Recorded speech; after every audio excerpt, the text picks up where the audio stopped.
रहिए city 11 news Pakistan HD। खबर शामिल करते हैं जड़ावाला से। हमारे नुमाइंदा मोहम्मद शफीक की रिपोर्ट के मुताबिक चक नंबर 211 रेबे वेलफेयर सोसाइटी के ओहदेदारान मोहम्मद सलीम आफ्ताब, फरहान सलीम भट्टी और दीगर अहले इलाका ने आला हिकाम के नाम अपनी दरख्वास्त में कहा, हमारे गांव चक नंबर 211 रेबे तहसील जड़ावाला में अरसे दराज से तरक्याती काम नहीं हुए, जिसकी वजह से नालियां पुख्ता न होने की वजह से नालियों का गंदा पानी गलियों और बाज़ारों में खड़ा हो जाता है।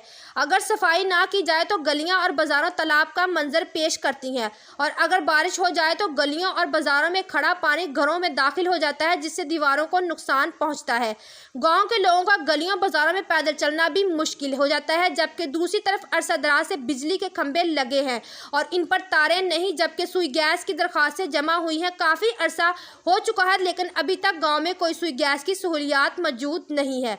वज़ीर आज़म पाकिस्तान मियां मोहम्मद शहबाज शरीफ, वज़ीर आला पंजाब हमजा शहबाज शरीफ और MNA चौधरी आसिम नज़ीर को चाहिए कि वो इसका फौरी तौर पर नोटिस लेते हुए अहले इलाके के मसाइल को हल करवाएं, ताकि आवाम की परेशानी दूर हो सके।